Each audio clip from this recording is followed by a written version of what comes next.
Hey folks, it's time for another episode of Nigel's Greatest Setups.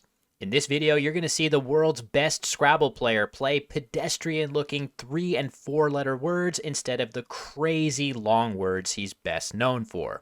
But the amazing vision and creativity behind these simple-looking moves is a true joy to behold. So let's get right into the games. Our first game in this episode is from the legendary Causeway Challenge event in 2011. Nigel is narrowly ahead against elite Thai Grandmaster Gomon, who's just bingoed with Retooled to trim his deficit to about 50 points.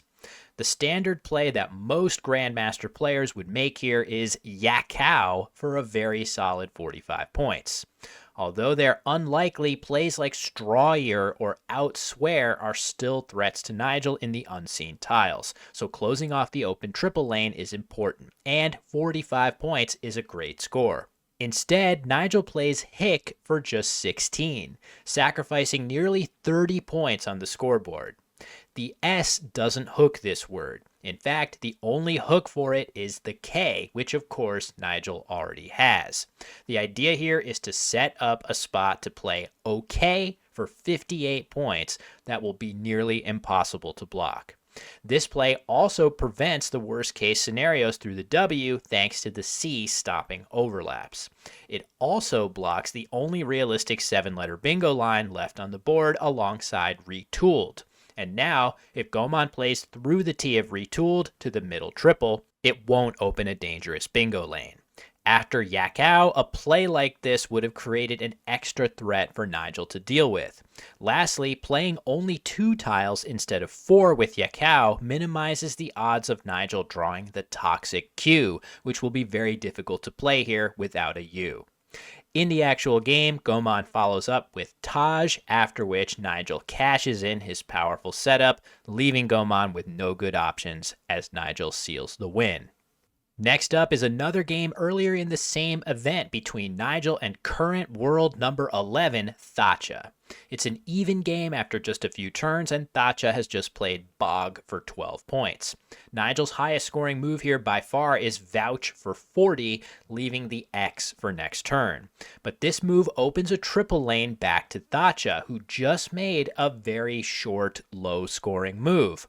A play like Bog suggests strong bingo tiles and maybe even a blank. So rather than open the triple lane to Thatcha here and potentially getting badly burned, Nigel plays Hue for just 18, hooking Vent to form Event. The idea here is to set up a heavy X spot to follow up with next turn, but the especially nice thing about this setup is that with the C still on his rack, a play like Cox allows Nigel to cash in his setup without exposing a triple word score back to Thatcha. In this specific scenario, had Nigel played Vouch, Thatcha wouldn't have had a bingo, but he would have had plays like Phone for 33. Instead, without such an easy scoring spot to use, he plays Fawn for only 19, a 14-point drop, after which Nigel plays Coax for 59, just as he planned. As a bonus, after Thatcha's responsive leg, Nigel draws a clunky vowel-heavy rack, but makes a phenomenal play to get himself out of trouble immediately. Sibation through 3 disconnected tiles, using 4 of his 5 vowels and scoring a very respectable 30 points. Give Thatcha some credit here too, as he would eventually find a way to win this game 405 to 392. Our third game sees Nigel taking on Singaporean legend Marlin Prudencio in 2010, and after Marlin's hour for 33, Nigel has a narrow lead. At first glance, the play of Gyoza seems to be right up Nigel's alley, scoring 41 points and leaving the K for potentially massive responses hooking Jack extending downward. If Marlin uses the triple instead, these plays will score upwards of 60 points. That being said, this spot also gives Marlin an opportunity to score well with tiles like the B, M, and Y, all of which might also set up an S hook that Nigel may not have himself. So Nigel goes with a stunningly creative option here, Ick for only 18.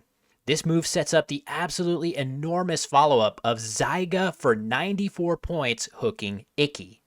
Note that at this time, the only hook for ick in the Collins dictionary was the Y, so this play doesn't risk huge S hooking plays to the triple. There is one Y unseen to Nigel here, but if Marlin had it last turn, he almost certainly would have played your instead of our for the same score, so his odds of having it are low. As it turned out, Marlin had 7 consonants and was forced to exchange, completely powerless to block the setup, and Nigel got down Zyga for 94 just as planned to immediately turn this close game into a blowout. Lastly, this one might be my favorite Nigel setup of them all. Against the late and much beloved Thai expert Warasit, Nigel is down early after Warasit's treason for 82. A normal looking play here might just be dropping the F-bomb for 26, but an even better play would be Fug for 14, setting up the U-hook for Fugu in a way that allows heavy-hitting QU plays to play along the triple. Instead, Nigel makes the crazy-looking play of Gek for 22. From an opponent's point of view, this looks like it could easily be an O setup for Gecko, allowing damaging possibilities playing down along the rightmost triple lane. But Nigel doesn't have an O at all, so what the heck is he doing here? In fact, Warasit is the one with an O and responds to the new threat with a very logical move of Oral for 24. In his shoes, I would be feeling great at this point that I had sniffed out and neutralized a classic Nigel setup. But Nigel then reveals his master plan, responding with the beautiful overlap of Qua for 67 points. This was the purpose of Gek all along.